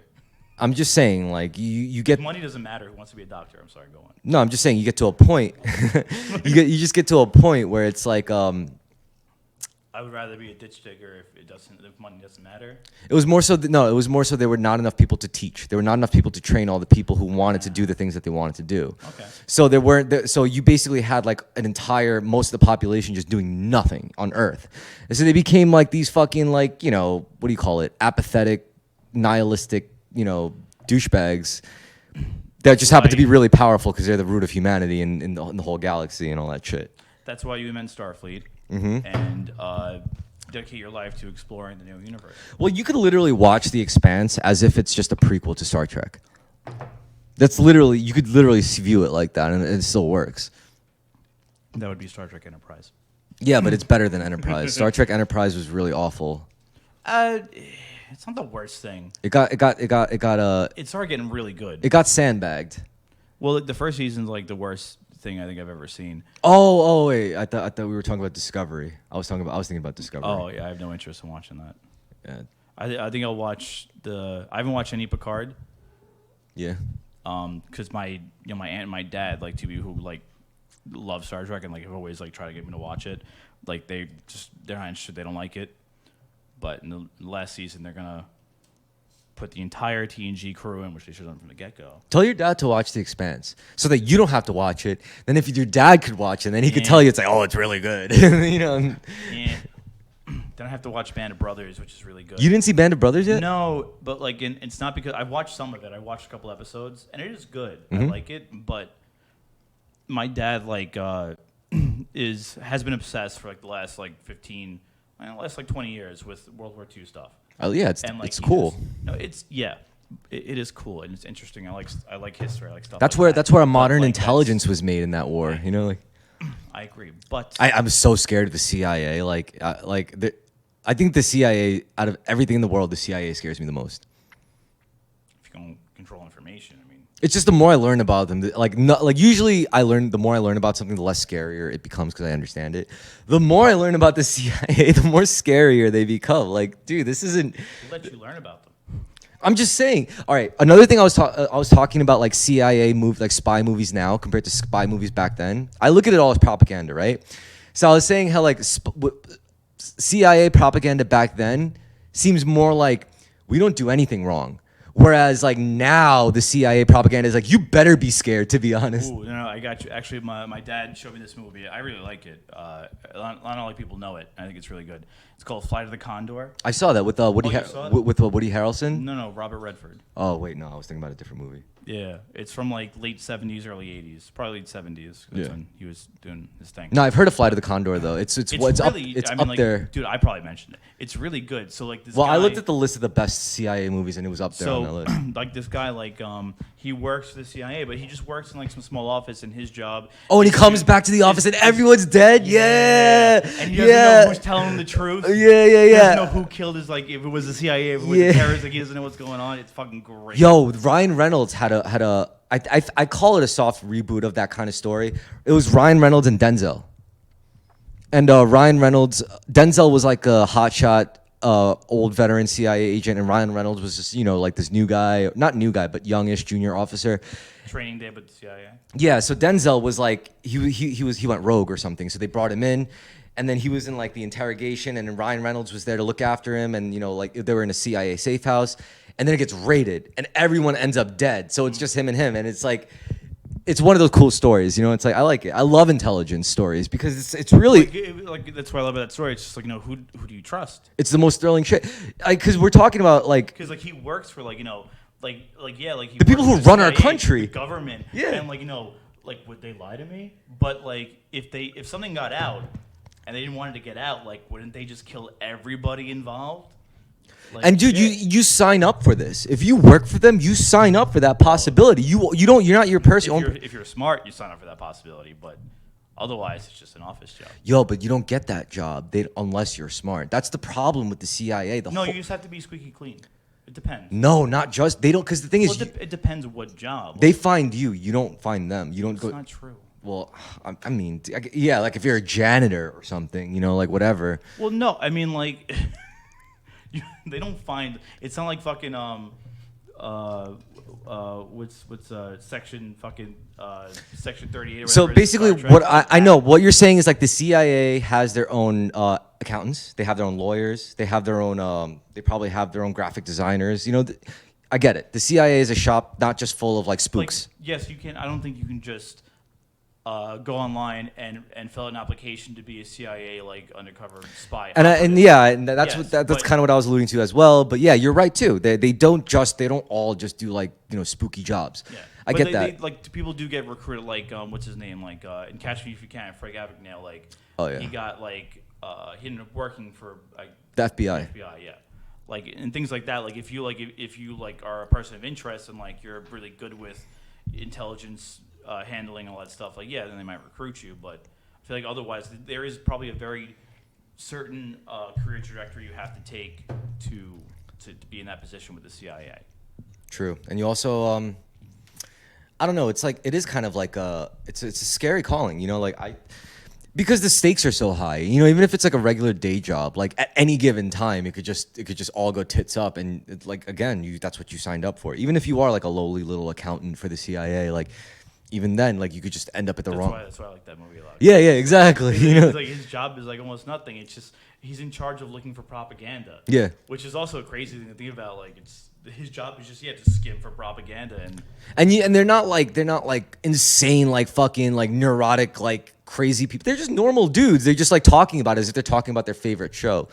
It's like, yo, did Dvorsky sleep with that the Secretary of Defense's wife? It's like, yeah, I think he did that last week. Regular office. They're only privy to a certain level of information. Yeah, and yes, they are talking about like world leaders engaging in like some fucked up shit. But you know, it's like it's still a job, you know, like which is pretty funny. I would love that. Like if I was just like talking about like shit as if it was like, you know, just office banter, and I'm talking about like world leaders committing like human rights violations. I'm like, that's a real like level of not like one of those valuable things is to have information. Yeah, that's the most valuable thing. So like even to casually have information on other world leaders and like to be privy to it's it, pretty like, insane. Yeah, it's pretty insane. That's clearance. That's what they call clearance. Yeah. Like yeah. Do you but have clearance? Also, like as a egotistical, like that, like there is probably a lot of satisfaction with that. Like you're saying, it'd be really cool if I could just talk about that casually. It's because of that I'm really impressed with guys like Edward Snowden. Because by all rights, he should be dead. He shouldn't. We should never even have learned who he was. Like he really just probably should have been taken out a long time ago. You know, like it's amazing that he's alive. Exactly. What's not amazing is that no one's talking about him. He's smart for that. You know, he's not making any waves. Well, I know. Like what I mean is like people want him to be forgotten about. I'm sorry. Well, the government wants him to be forgotten about. Yeah. And he wants to be forgotten about. You think he wants to be like the next Julian Assange? No. Oh, Jesus Christ, no. Yeah, exactly. Yeah. Which is really tragic because guys like them they're like the prophets of our time. You know. You watch the John McAfee documentary. I love that guy. I love John McAfee. He's so sick. He's fucking. You ever heard of Temple OS? Temple OS? Yeah. No. It's this operating system invented by this schizophrenic guy who died like fairly. I'll show him to you. You'll really get a kick out of it. Okay. But this guy invented this operating system specifically designed to talk to God. It's really funny, but it's a functioning operating system, and it's like it's really crazy. So he made an operating system and built in an AI that answers questions. He built like programs into it that it does answer questions. Yeah. Yeah. So he built an AI that. But the operating system functions on its own like kernel and its own structure. Like, yeah. He found a way to which is still impressive. I'm not saying it's not just by explaining, but like he basically built an AI and just told the AI like you're a god and like this is this is what you think. These are like whatever And it randomly generates like shit. And he's like a schizo guy. And he was like one of the lead software engineers for not Ticketmaster. Remember Redbox? Remember Redbox? Yeah. Yeah. He was one of those. Yeah, he had their moment in the sun. Yeah. He was like he was one of the major software developers for Redbox, and he just lost his shit and became like schizo and invented Temple OS. I think I rented a movie with Redbox once. Yeah. Remember GameFly? Oh yeah. Yeah. I still owe GameFly money. If they still exist as a company, I don't think they exist anymore. They definitely got bought out by whoever the fuck. No, don't. No, that's the perfect spot. Nah. Yeah, he's my little guy. I was just saying, what was it? I was arguing with somebody about The Prestige, and the movie. Yeah, but and I remembered the first time I watched it. The first time I watched it was I ordered it on Netflix when Netflix used to mail you DVDs. That was a good movie. I got to see that again. It was a good movie.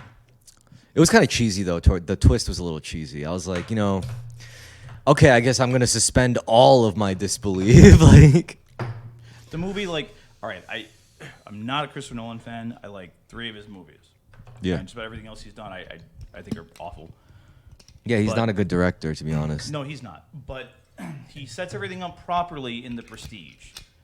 Like, it's not like The Prestige. It doesn't break its own rules. Like, when it gets, like, you suspend your disbelief. Like, no, there's no such thing as magic. Real magic is science. Yeah. That's the whole, like, that's why, like, he can, the cloning machine. Like, he's so obsessed with finding out the trick. When Yeah. it's, and they set it up in the beginning. Like, there's a lot of foreshadowing in that movie. Yeah. So in the beginning, like, you know, it's if it seems that difficult, it's not. It's then it's simple, and like it really just it's a simple explanation.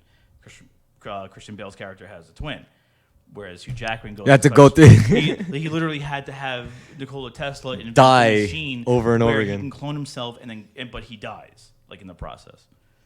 And it's also it's a good it's a revenge story too. It's pretty good. Like whatever. Okay. All right. You know what? In that light, I guess, but it was still pretty cheesy. I was thinking of this other movie that just like really, in contrast, that was really good. But another movie that was also a sleeper that was about magic that was way more successful than it should have been was Now You See Me with Jesse Eisenberg Ugh. and his crew of magicians. No, I didn't see that. All right. I really don't like Jesse Eisenberg. Yeah? Yeah. You're not a fan? No. Okay. There has to be one movie that he was in that you liked. No. Yo, okay, did you ever see War Dogs? No, I've seen clips. I want to watch it. I know that one clip that everyone like. So good. On the hill and everything. I do have to watch that movie. I forgot to watch it. I'll watch it with you. All right. Oh, all right. So I have a suggestion. What? So my favorite genre of movies, I think, like really just is like black comedies, which Animal Crossing is to an extent. I mean, it's noir black comedy. Yeah. Did you ever see Nice Guys No. with Russell Crowe and Ryan Gosling? Well, I think it's called, or The Good Guys. No, I didn't see that. It's a good fucking movie. What were you saying though? You ever seen In Bruges? Yeah, I love that movie. Colin Farrell. I like Colin Farrell a lot. Colin Farrell. To me, Colin Farrell is like a guy that should be a bad actor because he's so good looking and he Right. kno- It seems like he should be a bad actor, but he's so good. Like he's so good at his craft. So, a movie just came out this year called the Banshees of Inisherin. I can't. It's in I think in Island off of Ireland, whatever. Okay. Inisherin. It's almost a spiritual successor to In Bruges. In Bruges, the same It's kind of the same- comedy. Same actors. All right. It's him and the other guy. And like it's a dark comedy. You know who else does dark comedies really well? Guy Ritchie. Like Snatch, Lock, Stock, and Two his Smoking. his comedy is like in that style. Yeah. It's so good. Well, yeah, like I'm not a big action movie fan, but like when I do like action movies is when the movie's like aware of what it is and they go just over the top. Yeah. Like RoboCop is my favorite action movie of all time. It's fucking ridiculous. Like it's just so 80s and so ultra violent. But it's also really dark and satirical. RoboCop's actually an amazing movie. The plot's great. 1 and 2 are really good. You know what other movie was really, really, really good and probably very misunderstood when it first came out? Fucking Starship Troopers. I love Starship Troopers. Starship Troopers is one of the greatest works of like satire ever because it's fucking hysterical. yeah, it's Like, really, really phenomenal how good that fucking movie is. Like it's so good. I watched it like when I was younger, didn't get it, and then I watched it a couple months ago with Farouk. Yeah. And we fucking died. Like Farouk was like, I forgot how fucking good. I'm like, yeah. I'm like, I didn't realize. It's how a satire. fucking good. People think it's like, oh, it's just The people who like don't realize it's satire, they're the problem. Yeah, yeah, They don't yeah, yeah. realize it's fascist propaganda. Like, but it's so good because it's like it's literally yeah, amazing. it's really good. It's really, really, really good. I'm doing my part. Like there. It's amazing. There's a lot of parallels between the beginning of the Starship Troopers movie and the beginning of All Quiet on the Western Front, with the teacher, talking about how how honorable it is, to join the military and serve your country. That movie was so funny. People were saying All Quiet on the Western Front was really missing post-credit scene of Hitler just seething to set up for All Quiet on the Western Front too. It just been so good. That's funny. Yeah. They should have a scene with a guy just painting It's like he's just like. And like a French soldier gets shot and falls and like knocks over his painting, or a Oh my Polish God. soldier, French, Polish, whichever one you want. Oh my God, it's. I would that's gonna be so ridiculous if they do come out with a sequel. All Quiet on the Western Front 2. But I do. Adolf's Revenge. I think you could say like All Quiet on the Western Front and 19. What was that other movie? 1918. 1918. Those belong in like the same group, I think. And then Well, yeah, they're both about like like All Quiet on the Western Front was a book written forever ago. let's admit 1918 was a superior. It was filmed better. But Dunkirk, Well, I mean, like, yeah, that's a movie. I still haven't seen Dunkirk. you didn't. No, But I know Dunkirk belongs in that too. I've heard good things. But like, I really enjoyed. Is it 1917, 1918, 19 whatever. I really enjoyed that because also like the the one shot like Yeah. everything like really also like hammers like in like how impossible the mission was, and like you feel like you're right there, and like you feel the terror like that characters. We're starting to realize that works really well for war movies. But my argument is that doesn't work for war movies where it's about more than one dude. Because war movies that are about like the unit, the platoon, the actual battalion or whatever, you can't do that. You can't do it all in one shot. What?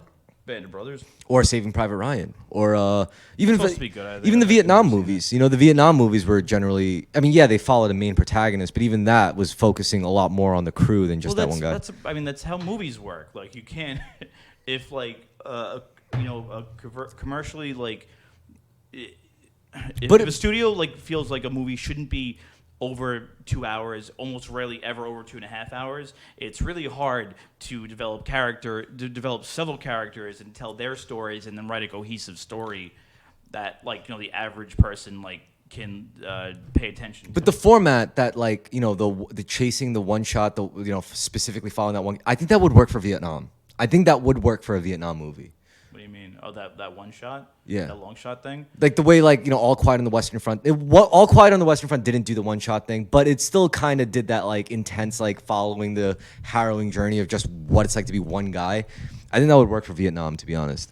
All war movies do that. No, that wouldn't. No, at one point, because that's what it is. At one No, point, that wouldn't work. All do that. No, that wouldn't work for a modern war movie. Because if you look at that in like it's like even in the Gulf War, it would just be like the dude would be spending most of his time like sitting in the desert. Once in a while, getting to shoot something like 200 yards out in the desert, and a lot of eating and just sitting with your boys talking about jerking off and shit. That's what That's what modern war became after. That war also lasted a few weeks. I mean, you could write a show on the Gulf War. Well, there was a. It could be just as long as the Gulf War. There was like a modern version of Band of Brothers, right? No. Generation Kill. Never heard of that. Oh my God, you never saw it? It's so fucking good. Holy crap. It's about how like these ex-military guys become mercenaries and stuff. No, it's literally like Band of Brothers, but in the more modern war in Afghanistan after. But the Gulf War lasted a couple of weeks. No, it wasn't. We're not talking about the Gulf War. We're talking about the Iraqi war after. Oh, okay. Oh, just follow. No, the Afghanistan war, I think. Yeah. After 9/11. Well, our occupation of Afghanistan, the invasion. Iraq. No, I think Generation Kill was No, Afghanistan. we. Oh wait, yeah, it was Iraq. Sorry, I'm fucking. Oh shit! It should have been Afghanistan. Well, hold on a second. There. No, you're right. It was. I don't know about that. No. They got too much money. So Generation Kill follows Marine First Recon Unit, just like the way Band of Brothers follows Easy Company. Mm-hmm. Same thing. It's like yeah, but like you can't do the same thing because like we're not like World War II. That was the last time we were right. Like that's the last time where we were the good guys. Yeah. We haven't been the good guys in a long time. No, because like no matter what, as a soldier, the real bad guys isn't your enemy. The real bad guys is your commanding officer. And, like that's why shows like that. It's about the bonds between like the enlisted men, right? Yeah. They don't really care about like the political intrigue of the officers and the generals. Like it's really about like they don't like. I mean that's war. Like you don't like. You're fighting for the man next to you, basically. That's why you fight. Like you don't give a shit about politicians. You didn't start this war. No, it's like, dude, it's like my boy next to me right now. I know his whole life story. If I don't have his back, his mom, his 19-year-old, like no, his 19-year-old baby mama is going to have to raise her son alone. Yeah, And then meanwhile, that guy's thinking, yo, the guy next to me, like if he dies, you know, like his mother is going to have to be without her only son, you know, her only child that she literally fought almost to the grave for, you know. That's how they get us. That's how they get you. They put you in the yeah. Yeah. You go through the trick. It's a trick. It's a trick. You go through Harrowing. You go through a similar stressful experience. Yeah. With a group of people, yeah. And now you've bonded with them because you guys have all experienced this. You've all had this same trauma. Yeah, and you know what's funny? Like I say that, like people are like making friends is hard. I'm like, it's actually really easy. Let me explain how making close friends works. You put two people who may not even like each other, but you put them both in a vaguely dangerous situation where they have to watch each other's backs. By the end of it, they will be the best of friends. Yeah. Regardless of what happened before, if you put them in a situation where they are required to watch each other's backs in order for mutual survival, that's it. You got people as thick as thieves. But yeah, so if I was to compare like Generation Kill to Band of Brothers, it would be like comparing Full Metal Jacket to Jarhead. You saw both those movies, right? No, I've never seen Jarhead. You never saw Jarhead? Oh my god! I do love Full Metal Jacket. All right, I'll admit, modern war movies are fucking gay. Like they suck. It's all bullshit. Yeah, most of them are awful. Some of them are good. Like I like Black Hawk Down. I really liked Black Hawk Down. I have no interest. All-star cast, Somalia, the invasion of Somalia, like the one of the engagements where we got our fucking asses kicked. You know, like yeah, but no, that was a good movie. I was trying to tell you this on the last podcast when you talking about World War II movies. You ever see, no, did I get to mention it? Like, did we talk about Tora? You mentioned it, but I never saw it still. Yeah, you gotta watch it. It's good. You know that? You ever see this like this clip on the internet before of like in a movie like they had to they blew up a whole like airfield of planes. Yeah. And one of them like spun out of control because it was just because they had a plane fly in that was on fire purposely crash in. Yeah. So it was unpredictable like however the plane would react, and one of them like almost ended up killing the extras that were on set. That's awesome. That's where that movie, dude. That movie's really good. That's badass. Yo, like you talk about practical effects. They fucking blew up. They took a plane, lit it on fire, and had it crash into a bunch of other planes and blow up an airfield, and had extras on the scene there, and they almost killed a bunch of extras. You know what other movie was? You know what other war movie was really dangerous and almost cost lives like that? What? Guess. Oh. No, I'll tell you, it's Apocalypse Now. Apparently that was hell to film. I've heard that. Yeah, who directed that? Was that Kubrick? No. Sorry, Kubrick did Full Metal Jacket. No. Sorry, it wasn't Stanley Kubrick. Apocalypse Now was Cameron. It's something he would do. No, I think. Oh, what's... Yeah, we gotta figure out who. Now. Such a good movie, one of my favorites. I don't know why. Oh, Coppola. That makes sense. Coppola. Oh, you know what really makes me sad? You're not into Tom Clancy, so like I can't get you into like Jack Ryan or like any of the Harrison Ford Ryan movies. I didn't finish what I was saying before. Like so, like I'm a big history buff, big history person. I'm a spy person. I like the spy shit. But like that's why Forrest Gump pleases everybody. So like I remember like when I remember like being, because my dad's only like what 20 years older than me. Yeah.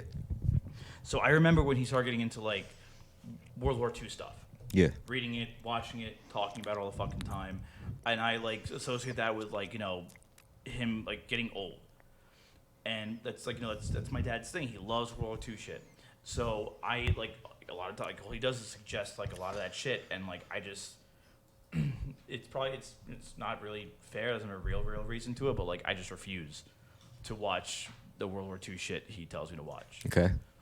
So like that's why like I just don't watch a lot of because it's a bias of sorts. Yeah. All right. So here's the thing. I know a lot about World War II. Yeah, one of the reasons. All right. So not to get off track. You know what? While you think of something, more thoughts on like your idea about like World War II movies, I'll say this much about like why I'm drawn to war shit. I think about war a lot, and I don't think war is good. I think war is pretty terrible in objective ways. War has generally been bad. So here's my take on war. The thing is, I think regardless of what war is, I still think at the end of the day, war is the highest art form. Now, let me explain why. Because war demands craftsmen from every single field you could have access to, whether they're tailors, whether they're blacksmiths, whether they're machinists. You need every type of craftsman to be involved. On top of that, as far as what medium, it's not just paint, it's not just sound, it's earth, it's flesh, it's blood, it's air, it's sea, it's the fabric of reality itself. And on top of that, if you look at like what it takes to fight a war, you're giving scripts to physical performers, artists, to do a physical performance. If you look at the cadence of a firefight and the rhythm of it, it's literally like a dance or like an orchestra. On top of that, put yourself in the shoes of a soldier and compare that to a sculptor. You know how a sculptor chips away at a slab of stone to realize his vision of beauty? An enemy combatant, I'm chipping away at that to realize a reality where, like the enemy combatants are down and the female hostage is freed. Like it's beautifying your reality by removing unwanted elements. It's art. The art of war. War isn't. You know what? You want to hear something crazy? The term martial arts comes from the root word of Mars, the god of the Roman god of war. Martial arts. Like the art of war. No, 100%. Yeah. War is an art. It's an art form. There's people that like were made to do that. Also, like if you think about the perspective of a general, generals have to think differently than like even a sergeant, like a non-commissioned officer or enlisted man. They can't even eat dinner with them. Here's why. Because the only way a general could win his war is if he looks at it like, all right, so I send 50,000 men to this engagement, 25,000 men come back, take 10,000 of those men, send them there. If he knew the names of every single one of those soldiers, no. and there's no way he could do that. So that's why generals have to be kept separated from the enlisted men. That's why there is a hierarchy. Yes. The minute the chain of command, Yeah. the minute the general starts violating that chain of command and starts fraternizing with his like, Oh, they would never. but because if they did that, then they can't do their job. They can no longer. So and Well, I, in 1918, like they knew, like they figured that They guy, had to they had to- He would sign up for it. He'd be okay with it because his that's your brother brother, was yeah. exactly, yeah. Dude, pick a man. it's- Like No, it's legitimately an art, and it's some people were put on this earth to do that, like just like any other art. and they're also saying like regardless, like war has existed before man. War has always been there. We just realized We it. exist because of war, And this is we killed all the other Yeah. like humanoid. We were the ones that brought war to the world. Not it's not like the world gave war to us. That's why we're here. Like we're being Homo sapiens. Yeah. We killed Nature. everything else. Yeah. We killed Neanderthals. We killed other fucking homins. We killed everything else. So that's They're why- not here because we do war better. And that's why I say like war is the ultimate art, and the ultimate art awaits the ultimate practitioner, and that is human. That is man. Yeah. So like, and it's like I don't even think that's controversial. It's just when you first say it, you have to like really explain it, because like it's something to say like war is the highest art form, but it really is. Like I'm not a warrior, I'm not a war person, but I could recognize it as like the highest art because everything's at stake. I really like watching any documentary about any wars prior to like World War One. Like when they show you like how generals like would think, like where they would send troops and like how they had to trick them into like coming behind them or like rushing Flanking, in or yeah. yeah, like that shit's. You had to fight in lines because that was the best way to deploy as much firepower at the same time. But the thing is, if you do that, a lot of your boys are gonna die. That's why the Revolutionary War was so revolutionary, because you had like the first, almost one of the earliest instances of like guerrilla warfare with fucking muskets and shit. Yeah. So the real introduction to that is the 7 Years' War or the French and Native American War. Yeah, in Canada, in the north, right? In the colonies and Canada, but it happened here. That's why that's the whole reason why the Revolutionary War started, because Britain fought a war for us on our soil, and they were like, hey, we just fought this really expensive war with France, we fought this war with like Spain, like we need some money, we're gonna tax you guys. And we were like, what? Fuck you. And it's just like honestly, like They weren't it's they weren't wrong. It's so reasonable. Like they just wanted to tax a few fucking things to pay for the war they fought for us. To be fair though, We didn't have representation. No, the problem, also another big problem was, yeah, on paper it was all kosher, but like when you're, it's just, even to this day it still happens with American soldiers. When you're on foreign soil, and like let's say you're some jack off redneck who's like super jacked and you know how to shoot, and then you get shipped off to some third world country and you're just walking around. You're gonna do whatever the fuck you want, like, because you could fuck. It's war. You're in a war zone. If you wanted to, you could take some guy's fucking dog, shoot it in his head, throw it, and you're like, what are you gonna fucking do? Well, no, I mean that's a rule in war that like I forget what it's the like homesteading. Like you could, is that even the right word? Basically, like you. If you like, take you over, commandeer someone's home. Like, yeah, because that's it's enemy territory. You need it, and you got to do it. I mean, like, are you really gonna say no?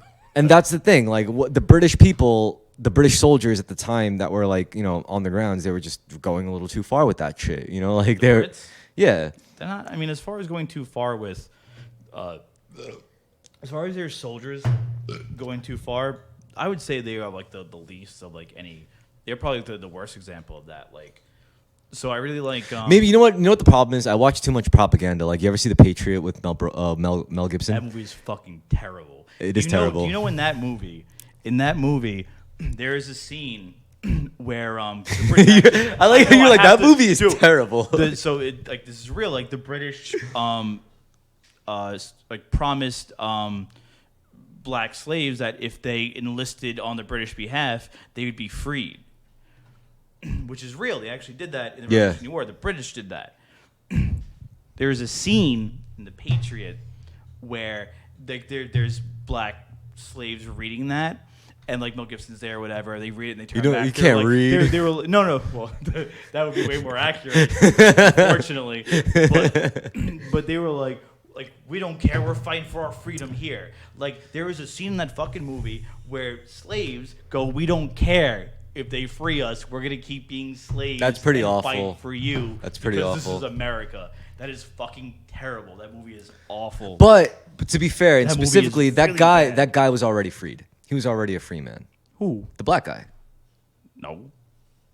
The scene I'm talking about? Oh no! You're right. Because No. no. I remember Why that would he scene. care about Because being freed? they were recruiting the Minutemen, and a guy walks in. He's like, I'm not fighting, but I got this this darky slave here. He's gonna fight for me. I don't remember if that's a scene, but like No, that was the scene when he was like. No. The slave. Oh yeah, when they were reading, The when he was slave read the when he was poster reading the and poster. went, "I The don't white care." guy was like, I can't read. And then the black guy was like, all right, fine, I'll read it. And he reads it, and he's like, But fucking, there is a scene in that where he's like, I don't care if I'd rather be he's basically saying he'd rather be a slave here, which he would continue to do for the next 100 years or so. No, that's pretty terrible. The more accurate version would be like, I can't read. That would be the most accurate version, like you just said. no, like, the more unfortunately. the more accurate version would have been like, it would have been a black slave who gets bought by a British guy who gets taken to Britain and like serves a British whatever, and then comes back to America, and then maybe the British noble sets him free, or he dies while he's here, and then suddenly like the former slave is now in America. You ever see Dead Man Walking, the movie? No. Johnny Depp. No, I forget if they actually outlawed slavery. No, they outlawed slavery. I think a few years after the war.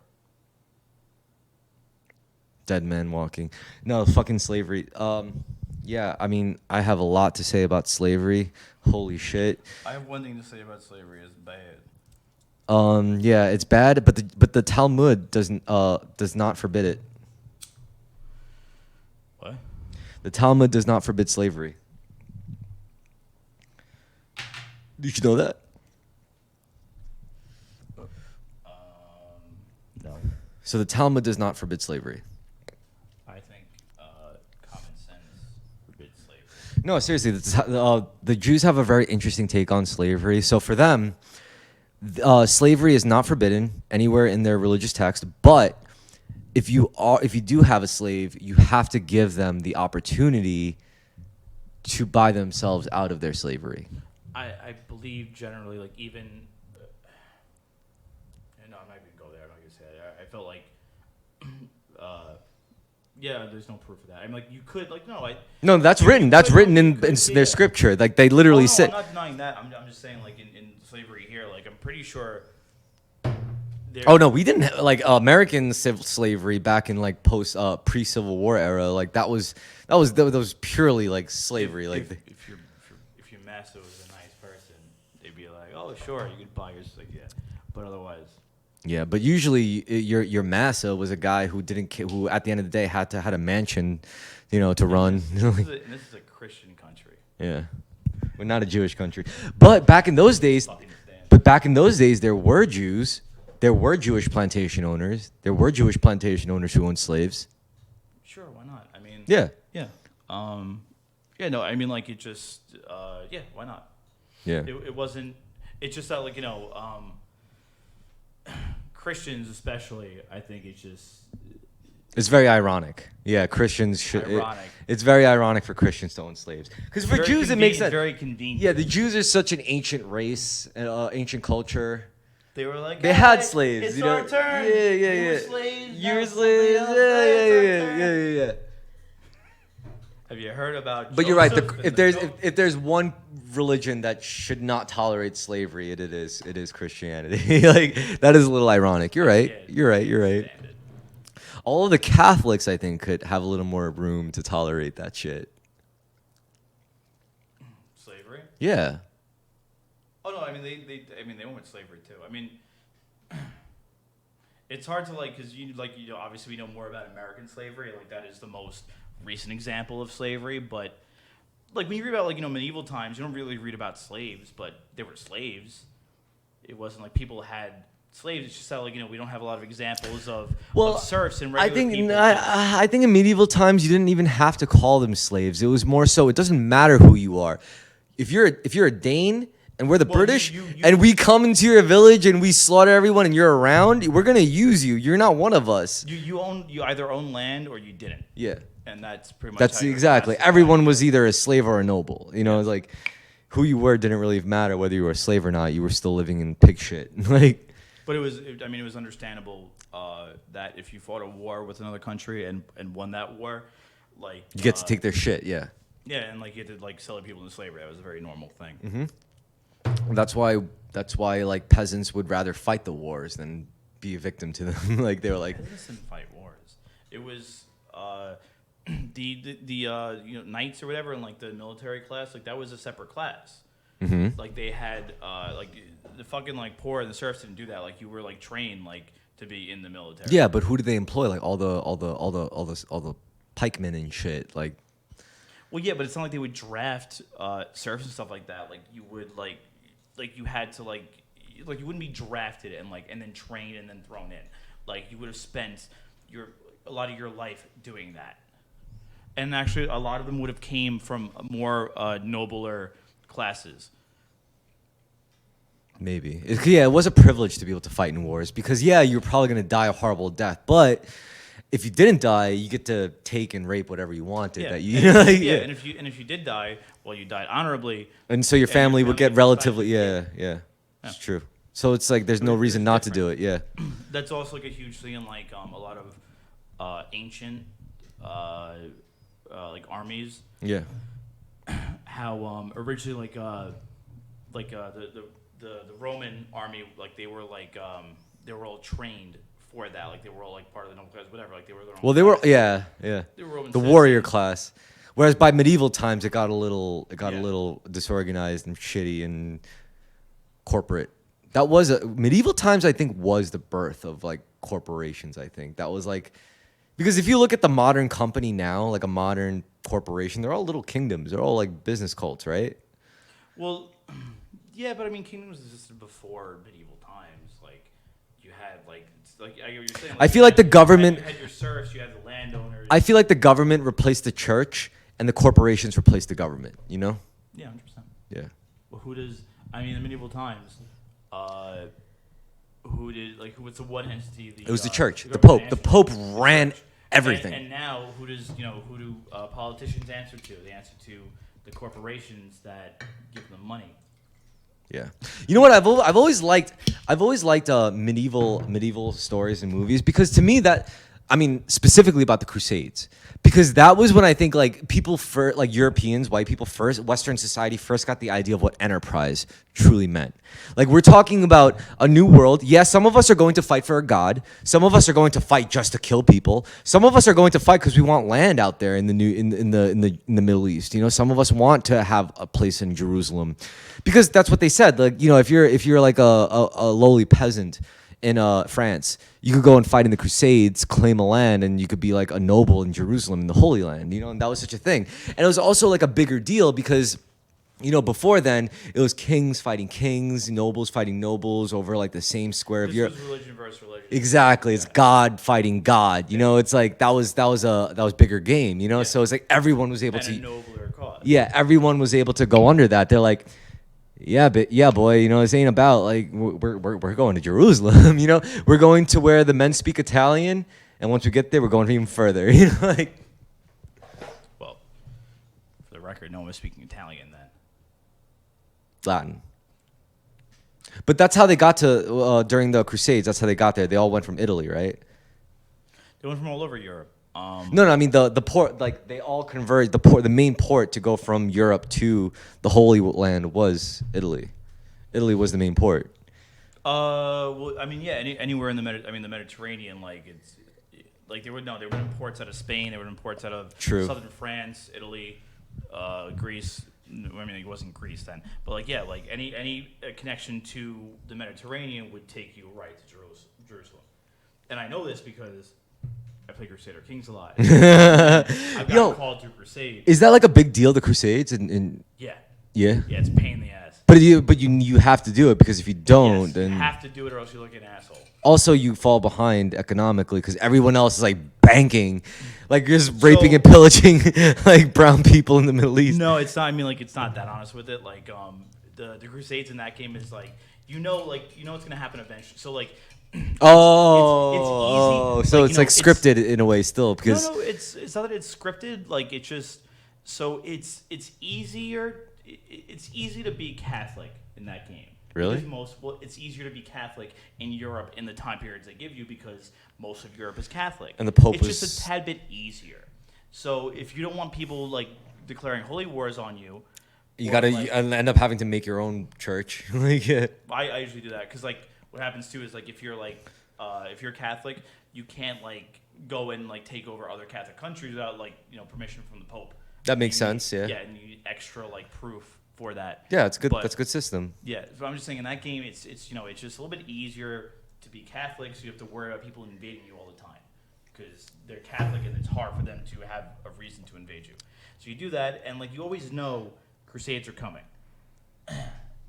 And then when a crusade happens, like basically like the Pope is like, oh, like how much money, how many troops do you pledge? And like you could be like, oh, I pledge this much, and like they'll be like, great, the crusade's going to begin, in a year or 2 years. Everyone's gathering everything up. Yeah. Meet us in Jerusalem, by this date. You're like, okay. So like basically what you can do too is like you can agree to do it and then just not do anything, and then when the time comes when you're supposed to be there, like people will be like, hey, you pledged shit to the crusades, like why aren't you there? And like you'd be like, oh, like I'm working on it. Like you can actually put it off for a little bit. Be like, oh, like Don't worry, they will come. Like, but it's really cool because if you do participate in the crusades and you don't pledge money, you only pledge soldiers, and you do the most work, you usually get to like keep the land that you want from the crusades. So I remember one time like I was the best guy in the crusades, and they gave me Jerusalem and a bunch of stuff around there, and it was like a pain in the ass to like control both. manage because they're so long distance. So Yeah. I gave it to my son. I think it was Italy, but I gave it to like my son, and like he just controlled Israel, and then like he was a bitch, and like he got like taken over by like everyone next to him. I was like, dude, I'm like The fuck. Saracens. Yeah. The Saracens come and I was fuck like, your dude, shit I'm up. like I gave you like. But you can't stop history, because historically the Saracens did come and be like, yeah, get the fuck out. Well, You don't belong here, motherfucker. It's Like, actually the biggest like feeling of dread you have in that game. is you're gonna lose. Like, No, so like the Crusades aren't the worst thing because if you're Catholic, you can do something, not do something, put it off, whatever. And if you're not Catholic, it really fucking sucks. It's really annoying. But the worst thing in the game is if you allow it is the Mongolian invasion. That is, it's like because the game reminds you when it's happening. Yeah. Because like you could like do like a 1066 start, and the game's like you got like 100 years Before the it's But, gonna like every 20 years, the game's like, by the way, this is gonna happen. Like- and like you could look at the map and like you've never been that far before. You don't really know who's over there, but you keep seeing the creeping. You Yeah. see Mongolia get bigger, and bigger, and bigger. Is there a way to stop it, like to actually cripple them? No. Shit. I've never played. I played a Scandinavian country before, but I never played into that time period. Yeah. By the way, did you eat yet? I did. All right. Cool. So, would you be willing to take a ride with me to get some weed? All right. Cool. So, yo, thanks for joining us, everybody. As usual, it's been another exciting episode of the Terrorisk podcast.